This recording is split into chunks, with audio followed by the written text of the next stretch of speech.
اس نے جھوٹے معبودوں کی طرف معاذ اللہ توجہ کر لی، لیکن وہ کسی نہ کسی کے سامنے جھکتا رہا، چونکہ اس کے وجود میں طلب تھی، شوق تھا اسے کہ وہ عبادت کرے۔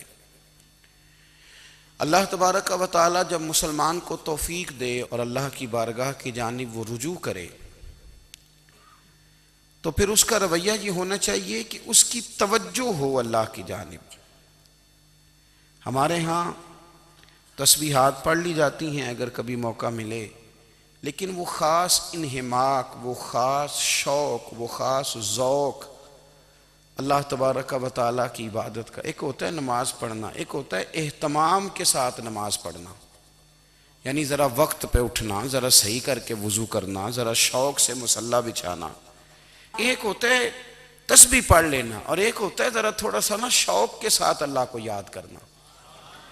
آپ کبھی جو میں نے آیہ کریمہ پڑھی اس کی آپ شان نزول دیکھیں، نبی کریم صلی اللہ تعالیٰ علیہ وسلم کے نا کچھ صحابہ اللہ کی محبت کے شوق میں حضور کی بارگاہ میں حاضر ہوئے، اور انہوں نے آ کے عرض پتہ کیا کیا؟ عرض کرنے لگے، یا رسول اللہ صلی اللہ تعالیٰ علیہ وسلم سالوں بیت گئے ہیں سجدے کرتے ہوئے، حضور سالوں بیت گئے ہیں تسبیح پڑھتے ہوئے، سالوں بیت گئے کہتے ہوئے کہ سبحان اللہ وہ پاک ہے، ہمیں سالوں بیت گئے یہ کہتے ہوئے کہ اللہ اکبر وہی سب سے بڑا ہے، سالوں بیت گئے کہتے ہوئے کہ الحمدللہ ساری تعریفیں اللہ کے لیے، سالوں بیت گئے اس کی تسبیح کرتے، تحلیل کرتے، تکبیر کہتے۔ حضور اب نہ ہمارا اپنے رب سے ملنے کو جی چاہتا ہے، کبھی اے حقیقت منتظر نظر آ نہ لباس مجاز میں، لاکھوں سجدے تڑپ رہے ہیں میری جبین نیاز میں۔ اور اقبال کہنے لگے کہ تیرے عشق کی انتہا چاہتا ہوں، تو میری سادگی دیکھ کیا چاہتا ہوں، میرا ذرا سا تو دل ہے مگر شوق اتنا، میں وہی لن ترانی سنا چاہتا ہوں۔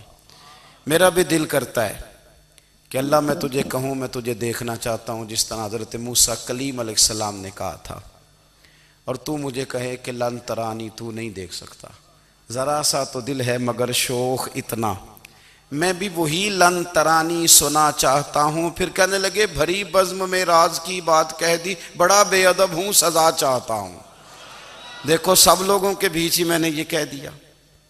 میرے عزیز صحابہ نا شوق میں، کتنے سارے لوگ ہیں آپ، کتنی ماشاءاللہ بڑی تعداد میں آپ آئیں، ہم بھی کبھی اس شوق میں گئے ہیں کہ ہمارے رب کو دیکھنے کو دل چاہتا ہے، ہمارا جی چاہے وہ کبھی ہمیں ملے، ہم کبھی اس کی زیارت کریں، اس کی بارگاہ کرم میں ہم حاضر ہوں۔ صحابہ نے عرض کیا یا رسول اللہ صلی اللہ تعالی وسلم ہمارا رب کہاں ہے؟ ہمارا نا اپنے رب کو دیکھنے کو جی چاہتا ہے۔ جب صحابہ نے یہ عرض کیا تو اللہ نے قرآن مجید نازل کیا، فرمایا وَإِذَا سَأَلَكَ عِبَادِي أَنِّي فَإِنِّي قَرِيبٌ، محبوب جب میرے بندے آپ کی بارگاہ میں آ کے میرے بارے میں پوچھیں نا تو ان سے کہہ دینا میں ان کے قریب ہی ہوں، قریب ہی ہوں۔ دلیل کیا ہے؟ آئی اذا دان، یہ جب بھی مجھ سے دعا مانگیں گے میں ان کی دعاؤں کو قبول فرماؤں گا، میں ان کے قریب ہوں، میں ان کے قریب ہوں، یہ جب بھی دعا مانگیں گے نا میں قبول کروں گا، میں ان کے قریب ہوں۔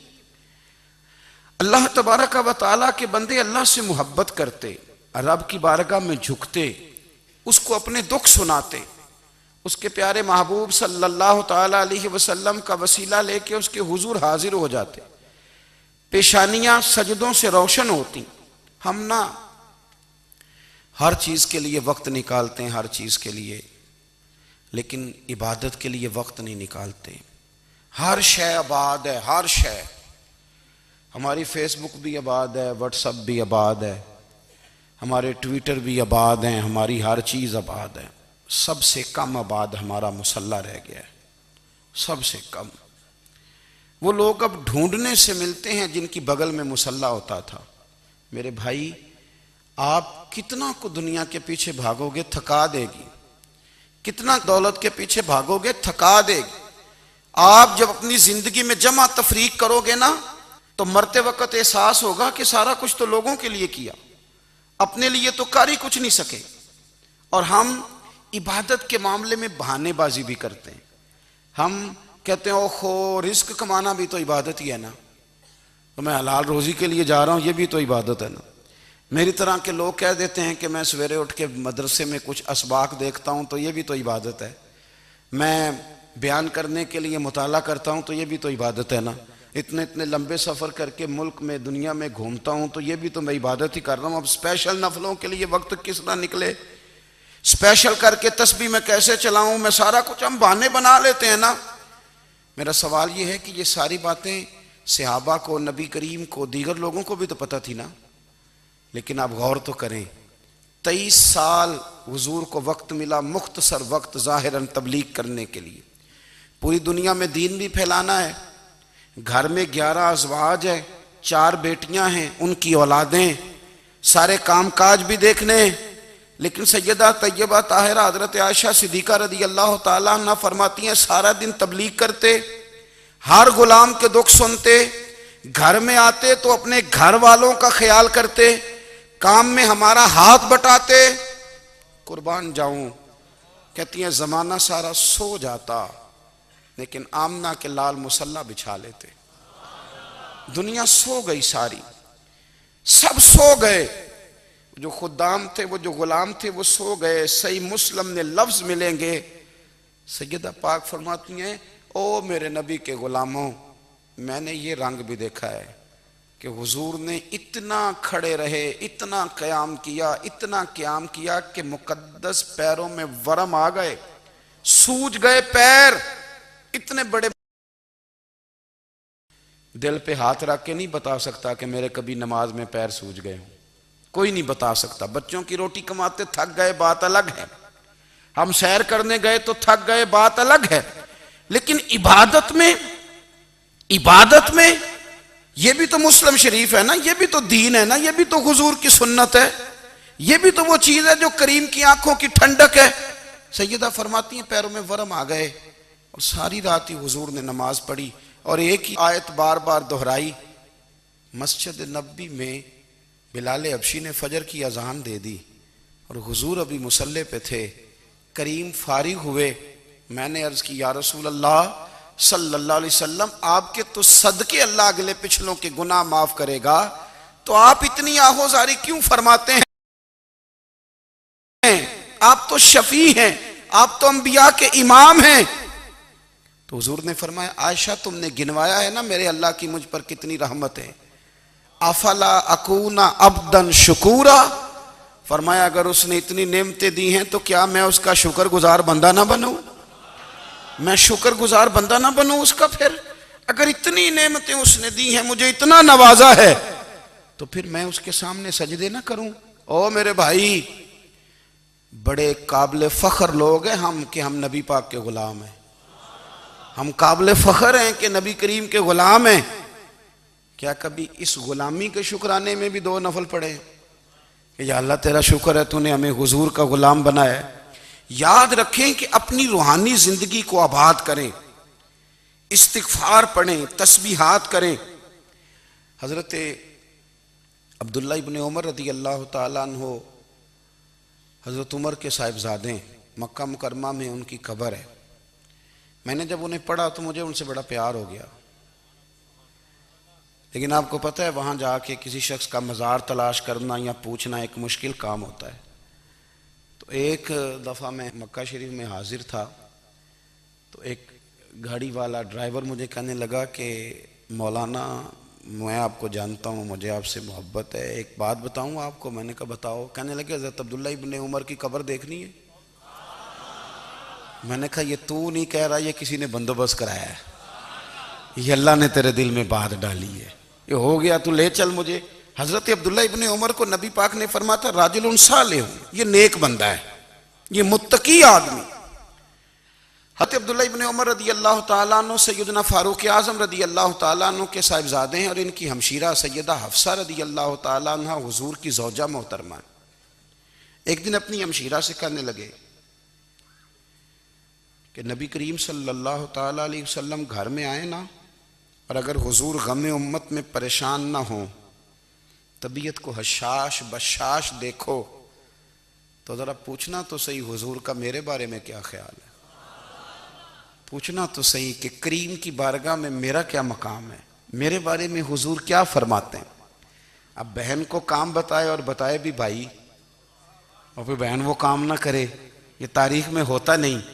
حضرت عمر فاروق رضی اللہ تعالیٰ عنہ کی صاحبزادی ام المومنین رضی اللہ تعالیٰ عنہ فرماتی ہیں کہ میں تو بس منتظر تھی، انہوں نے تو کہا تھا نا کہ اگر تم حشاش بشاش دیکھو تو بات کرنا، لیکن حضور تشریف لائے، میری باری تھی، میرے گھر تشریف لائے، کھانا پیش کیا تو فوراً میں نے عرض کی حضور ایک بات پوچھنی تھی، تو حضور نے فرمایا پوچھئے۔ میں نے عرض کی حضور میرے بھائی عبداللہ ابن عمر کے بارے میں آپ کا کیا خیال ہے؟ نوجوانوں میری بات پہ غور کرنا، میرے بھائی کے بارے میں آپ کا کیا خیال ہے؟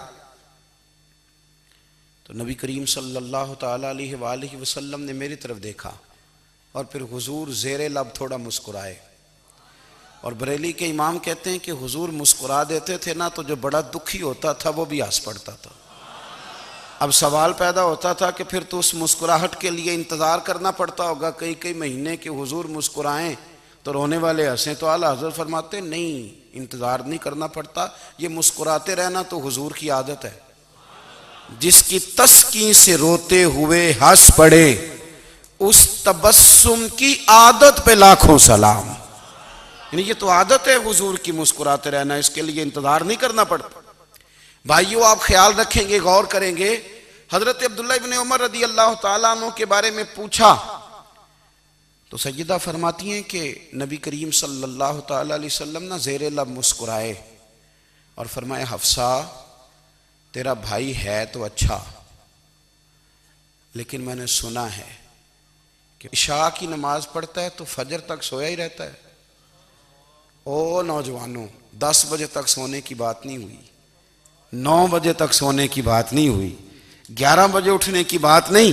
حضور فرمانے لگے میں نے سنا ہے کہ عشاء کی نماز پڑھ کے سو جاتا ہے اور فجر تک سویا ہی رہتا ہے، اسے چاہیے کہ تہجد کے وقت اٹھا کرے، اللہ کی بارگاہ میں حاضر ہوا کرے، آہوزاری کرے، سجدے کرے، عبادت کرے، اٹھتا ہے اور فجر میں جا کے اٹھتا ہے۔ حضرت جناب حفصہ رضی اللہ تعالیٰ عنہ کہتی ہے میں نے جناب عبداللہ ابن عمر کو پیغام دیا اور میں نے کہا میرے جوان بھائی سن، نبی پاک نے فرمایا ہے تو اچھا پر تہجد میں نہیں اٹھتا، نفل نہیں پڑھتا۔ او میری ملت کے جوانوں، مزہ نہیں آ جاتا جب ساری دنیا سوئی ہو، ساری دنیا، اور بستر بھی گرم ہو اور نیند بھی پورا غلبہ کر رہی ہو، اور اچانک گھنٹی بجے دماغ میں، آنکھ کھلے، گھڑی پہ نظر پڑے، 3:30 4 بجے کا پیغام گھڑی بتائے، اور کوئی چڑھتی جوانی والا اٹھ کے وضو کرے، اور جب وہ مصلی کھول کے بچھائے تو مدینے والے محبوب کہتے ہیں کہ ہر نماز پہ رب ثواب دیتا ہے، اور جو اٹھ کے تہجد کی نماز پڑھے اسے دیکھ کے تو رب مسکراتا ہے، جو اس کی شان کے لائق ہے، جو اس کی شان کے لائق، وہ مسکراتا ہے، خوش ہوتا ہے کہ میرا بندہ تہجد میں اٹھ گیا، وہ مسکراتا ہے۔ کاش ہماری صبحیں کبھی اپنے مالک کے نام ہو جائیں، کاش کے صبحیں۔ حضرت ابو الحسن رحمۃ اللہ تعالیٰ علیہ حضرت معاذ ابن جبل رضی اللہ تعالیٰ عنہ کے پاس بیٹھا کرتے تھے، فرماتے ہیں ان سے جو پیار بڑھا تو پھر میرا مصلی سے بھی بڑھ گیا۔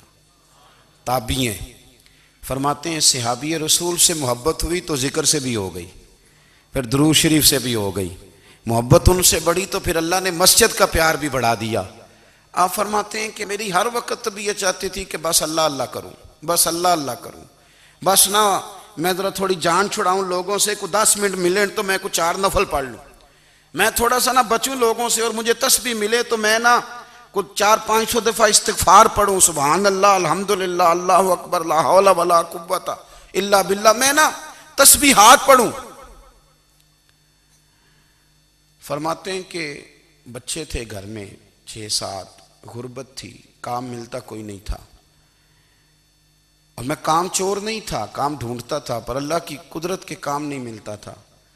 فرماتے ہیں کہ میں نے ایک دن اپنی اہلیہ سے کہا کہ آج میں پھر جاتا ہوں کام ڈھونڈنے، تو میری بیوی بڑی فرما بردار تھی، پر اس دن غربت کے ہاتھوں تنگ آ کے کہنے لگی آج نانا کوئی تو چیز لے کے آیا، تو مجھ سے بچوں کی بھوک نہیں دیکھی جاتی، یہ سب روگاں دا روگ محمد جس دا نام غریبی، کنڈ بلا کے لنگ جاندے نہیں دوست یار قریبی، آج نہ کچھ لے کے آیا تو میں بچے لے کے میکے چلی جاؤں گی۔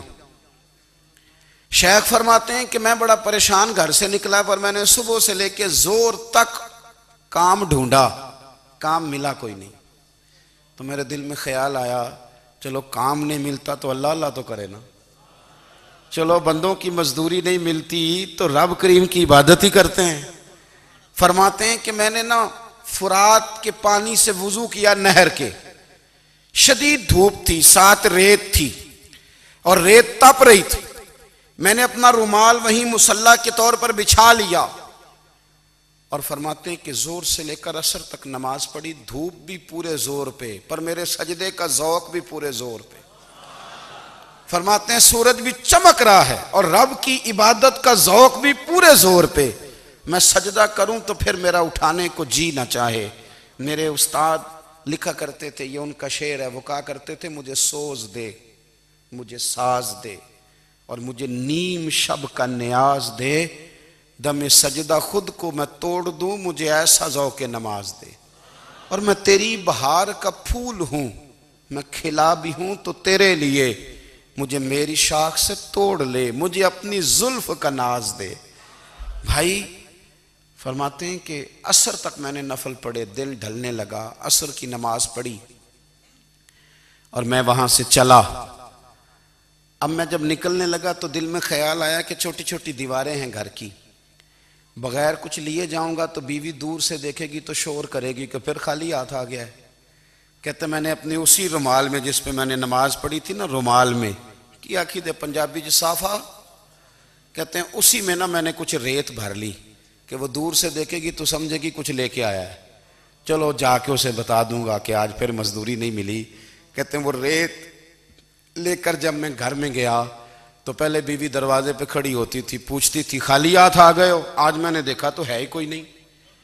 فرماتے ہیں میں اندر داخل ہوا، سلام لیے، کونے میں نے وہ رومال رکھ دیا اور میں نے آواز دی کہ بھلی مانس کہاں ہو؟ تو وہ کہنے لگی آپ منہ ہاتھ دھو لیں، میں روٹی لے کے آئی۔ میں نے کہا روٹی کہاں سے آ گئی؟ یہاں تو کئی دنوں کے فاقے، تو کئی دنوں کی غربت ہے، یہاں تو اس گھر میں تو فقیری ہے۔ فرماتے ہیں کہ وہ روٹی لے کے آئی اور اس وقت کی جو موجودہ نعمتیں تھیں، سمجھ لیں سلاد، اچار، ہر چیز ساتھ لائی۔ میں نے کہا کہ بچے کہاں گئے؟ کہنے لگی وہ کھانا کھا کے کھیلنے گئے، آپ کھانا کھا لیں آ جاتے ہیں۔ کھانا اس نے چن دیا۔ میں نے حیرت انگیز لہجے میں ساری نعمتیں اپنے دسترخوان پہ دیکھ کر کے بیوی سے پوچھا یہ کہاں سے آیا کھانا؟ بچوں کو تو نے کہاں سے کھانا کھلایا؟ یہ سارا کچھ کیسا ہے؟ تو کہنے لگی پتہ نہیں آج آپ کس کریم کی مزدوری کرنے چلے گئے تھے، پتہ نہیں کس کریم کی، میرے گھر میں تو اتنی نعمتیں آئی ہیں کہ مجھ سے سنبھالی نہیں جا رہی، اتنا اناج ہے، اتنا گندم ہے، کس کریم کے دروازے آج چلے گئے تھے؟ یہ کہتے کہتے وہ اٹھی اور اٹھ کر کے کہنے لگی پہلے ہی بڑا کچھ آیا تھا، اب کیا لے آئے ہو؟ اور جا کر کے اس نے وہ ریت والا رومال کھولا، کہنے لگے میں تو لے کے آیا تھا ریت، تو میرے رب نے اسے بھی سونے اور ہیرے بنا دیا تھا۔ جب آپ کی توجہ اللہ کی جانب، میرے نبی پاک صلی اللہ تعالی علیہ وسلم نے فرمایا ہر چیز اپنے رب سے مانگ، ہر چیز مانگ، ہر چیز مانگ۔ یا رسول اللہ کیا کچھ؟ میرے محبوب نے فرمایا تیرے گھر میں نمک بھی ختم ہو جائے تو وہ بھی اپنے رب سے مانگا کر، تو مانگنا وہ تجھے دے گا، تو اس کی بارگاہ میں کشکول طلب دراز تو کرنا۔ اور ترمذی شریف میں عجیب لفظ ہیں، رسول کائنات نے فرمایا، رب کریم فرماتا ہے جب میرا بندہ ہاتھ اٹھاتا ہے نا تو مجھے حیا آتی ہے کہ میں خالی کیسے لوٹا دوں اس کے، اتنے بڑے بادشاہ کی بارگاہ میں۔ او بھائی لوگوں سے عزتیں تلاش کرتے ہو تو وہ کیا تمہیں عزت دیں گے؟ وہ تو کل اچھا کہتے ہیں پرسوں برا کہنے لگ جاتے ہیں۔ لوگوں کے سامنے گڈ بک میں آنا چاہو گے تو وہ تو سویرے تمہارے بارے میں کچھ کہیں گے، شام کچھ اور کہیں گے۔ اپنی روحانی زندگی آباد کریں، اپنے مصلے کو وقت دیں، اور دنیا سے چھپ کر اس موبائل کو بند کر کے اور اپنے آپ سے بھی چھپ کے اور تنہا ہو کے چھپا کے سارا کچھ اپنے آنسو اپنے رب کی بارگاہ میں پیش کریں، اس کے حضور حاضری دیں۔ سنو نا ترمذی کی حدیث، اور اسے یاد رکھنا، نبی پاک علیہ السلام نے فرمایا اپنے دکھ لوگوں کے سامنے نہ بیان کرنا، سیٹھوں نوابوں کو نہ بتاتے پھرنا، دنیا داروں کے سامنے جا کے نہ رونا کہ میں تکلیف میں ہوں۔ فرمایا اگر دنیا داروں کو دکھ بتاؤ گے رب تمہیں کبھی غنی نہیں کرے گا، اور لوگ ہیں کہ الٹا مذاق اڑائیں گے۔ آپ کی جس سے بڑی پکی یاری ہے نا، پکی، وہ تب تک پکی ہے جب تک آپ نے 50,000 مانگا نہیں، اور جس وقت آپ نے کہہ دیا کہ میں مجبور ہوں میری مدد کر، تو پھر ختم ہو گئی دوستی۔ لوگوں کی تعلقات آپ کے ساتھ تب تک ہیں جب تک آپ ان سے کوئی ضرورت وابستہ نہیں کرتے۔ کریم محبوب فرمانے لگے بندوں کے سامنے دکھ نہ بیان کرنا، اللہ تجھے کبھی غنی نہیں کرے گا۔ تو اپنے دکھ اپنے رب کو بتا، تو دعائیں مانگ، تو اس کی بارگاہ میں حاضر ہو، تو اس کے حضور عرض کر۔ فرمایا اپنے دکھ اپنے رب کو بتا، وہ جلدی کرے یا دیر سے کرے تجھے ساری دنیا سے بے نیاز کر دے گا، تجھے کسی کا محتاج نہیں رہنے دے گا۔ اپنے مسلح کو، اپنی دعاؤں، ایک بزرگ فرماتے ہیں میں نے دعا مانگنے کا طریقہ اپنی بیوی سے سیکھا، دعا مانگنے کا طریقہ اپنی، سیکھنے والے تو اپنے بچوں سے بھی سیکھ لیتے ہیں، سیکھنے والے تو ہر ایک سے سیکھتے ہیں۔ وہ کہتے ہیں میں نے دعا مانگنے کا سلیقہ اپنی بیوی سے سیکھا ہے۔ حضرت وہ کس طرح؟ فرمانے لگے میری بیوی نے نا مجھے کوئی کام بتایا، کچھ پیسوں کی ضرورت کے لیے کہا، تو میں نے اسے کہا کہ بھئی ابھی میرے پاس نہیں ہے، کچھ دنوں میں آتے ہیں تو میں دے دوں گا۔ عورتوں کی عادت ہوتی ہے وہ بار بار یاد کراتی ہیں، 2-4 دنوں کے بعد پھر اس نے کہا حضرت وہ میں نے کہا تھا کچھ پیسے، میں نے اسے کہا کہ ابھی میرے پاس نہیں ہے، کچھ دنوں میں ملتے ہیں تو میں تمہیں دے دوں گا۔ اس نے کچھ دنوں کے بعد پھر کہا حضور وہ میں نے کچھ پیسے کہے تھے۔ فرماتے میں نے ڈانٹ دیا، میں نے کہا کہ کیا تو روز مجھے شرمندہ کرتی ہے، کہا نا میرے پاس نہیں ہے، ہوں گے تو دے دوں گا، تو روز یاد کراتی ہے۔ فرماتے ہیں اس نے پہلے تو میری ڈانٹ کو سہا، پھر میرے سخت جملوں نے اس کی آنکھوں میں آنسو پیدا کر دیے، پھر اس نے اپنے آنچل میں اپنے اس دکھ کو سمیٹا، اور پھر اس نے ایک جملہ کہا تو میں رو پڑا، اور مجھے اپنے رب سے مانگنے کا طریقہ آ گیا۔ مجھے کہنے لگی حضرت جی آپ نے ڈانٹ دیا میں نے سہ لیا، پر آپ ہی میرے شوہر ہیں، بتائیں نا آپ سے نہ کہوں تو میں کس سے جا کے کہوں۔ فرماتے ہیں میں رو پڑا، اور میں کھل کے رویا، اور میں تڑپ کے رویا، اور پھر میری سسکیاں بند گئیں۔ تو مجھے کہنے لگی آپ کو کیا ہوا؟ میں نے کہا مجھے بھی دعا مانگنی آ گئی ہے، جب میں اسے کہوں گا نا اللہ تو ہی میرا رب ہے، میں تجھ سے نہ کہوں تو میں کس سے جا کے کہوں؟ میں کیوں کسی بندے سے سوال کروں؟ میں کیوں کسی دنیا دار سے کہوں؟ میں تیرے بندوں کا، نیک بندوں کا وسیلہ لے کے، تیرے محبوب کی غلامی لے کے تیری بارگاہ میں آیا، تجھ سے نہ مانگوں تو کس سے مانگوں؟ سمجھ آ گئی ہے جب میں اس رنگ میں مانگوں گا تو پھر رب میرے اوپر بڑا ہی فضل فرمائے گا، وہ میرے اوپر بڑی رحمت کرے گا، وہ میرے لیے آسانیاں کرے۔ عزیز دوستو ہم اس طرح کرنے لگ گئے ہیں کہ ہم نے نا اپنے تعلقات پر اعتماد کرنا شروع کر دیا ہے۔ میرے تعلقات بہت ہیں، ہم نے اپنی دولت پر اعتماد کرنا شروع کر دیا ہے، میرے پاس دولت بہت ہے۔ ہم نے اپنے علم پر، اپنی شہرت پر اعتماد کرنا شروع کر دیا ہے کہ میرے پاس فلاں چیز بہت ہے۔ یاد رکھنا جب بے نیاز اپنی صفت بے نیازی دکھاتا ہے تو بڑی بڑی دولتوں والے مجبور نظر آتے ہیں۔ بھائیو جب انسان کا رشتہ اپنے مالک کے ساتھ ہوتا ہے پھر تو غم بھی کچھ نہیں کہتے، پریشانیاں بھی کچھ نہیں کہتی، پھر تو زندگی صبر والی، پھر تو زندگی توکل والی، پھر تو زندگی بھروسے والی، پھر انسان اپنے آپ کو رسوا نہیں کرتا، دنیا داروں سے امیدیں اس کی ختم ہو جاتی، امیدیں اللہ رسول سے لگا لیتا ہے، مضبوط ہو جاتا ہے، مضبوط، طاقتور ہو جاتا ہے، خوددار ہو جاتا ہے، باوقار باعزت ہو جاتا ہے۔ حضرت بہلول دانا رحمت اللہ علیہ بیٹھے تھے تو ہارون رشید حج کر کے آ رہا تھا، تو رستے میں حضرت شیخ سے ملاقات ہو گئی، تو السلام علیکم کے بعد کہنے لگا حضور کوئی حکم ہو تو بتائیے گا۔ تو حضرت بہلول دانا فرمانے لگے تیرا رب کون ہے؟ اس نے کہا اللہ۔ تو فرمایا میرا کون ہے؟ کہا اللہ۔ فرمانے لگے تو بڑا ہی بیوقوف ہے، کیا تو یہ سمجھتا ہے کہ رب ہارون رشید کو تو دے گا اور بہلول دانا کو بھول جائے گا؟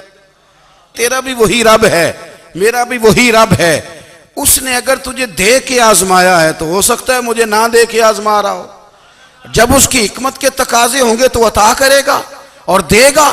تو جا اپنا کام کر بھائی، اپنی روحانی زندگی، اپنی عبادات، اپنے وظائف، اپنے روزمرہ کے معاملات، اپنی دعائیں، اپنا استغفار۔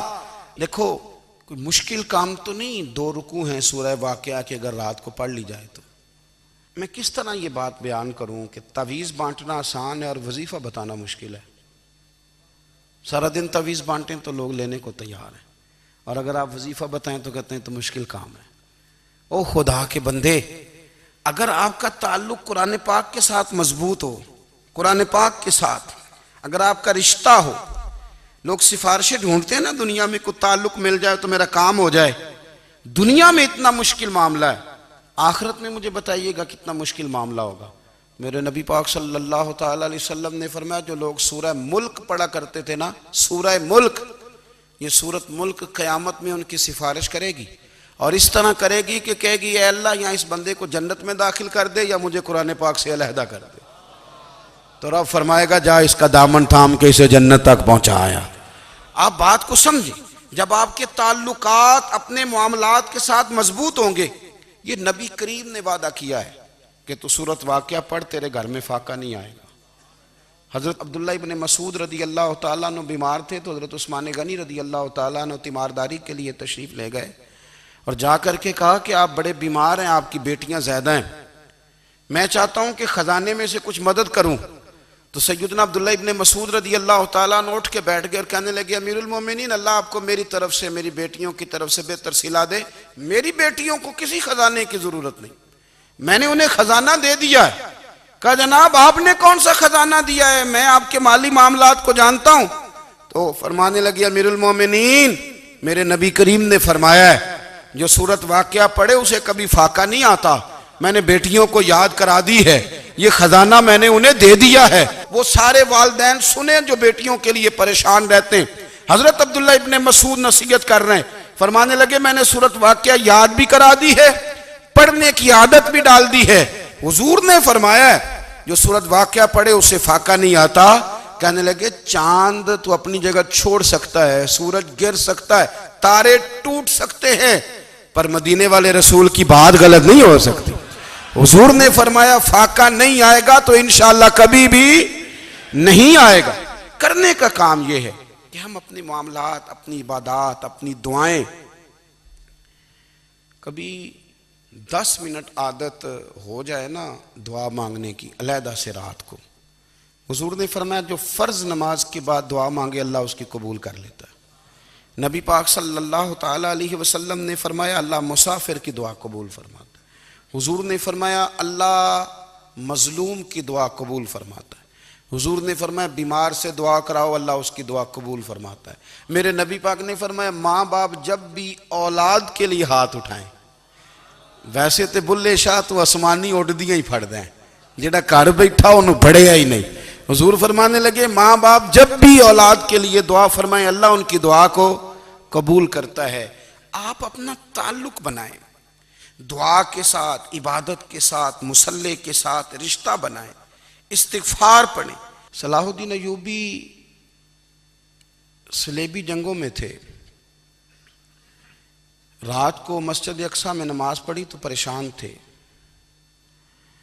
ایک بزرگ سے ملاقات ہوئی تو وہ کہنے لگے کہ آپ بڑے پریشان ہیں۔ کہنے لگے حضور پریشان اس لیے ہوں کہ پہلے ہی مسلمان کمزور ہے، اب میں نے سنا ہے دشمن کا ایک بحری بیڑا وہ جنگی سامان سے بھرا ہوا آ رہا ہے، تو اب ان کے پاس اور تلواریں اور نیزے آ جائیں گے، مسلمانوں کے پاس پہلے ہی وسائل کی کمی ہے، پریشان ہوں کس طرح کر کے مقابلہ کریں گے۔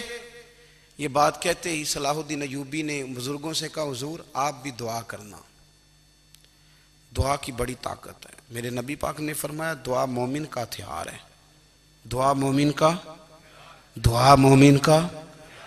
حضور نے فرمایا تقدیر کو سوائے دعا کے کوئی چیز نہیں بدل سکتی، دعا مومن کا ہتھیار ہے، یہ کافر کے پاس کوئی نہیں۔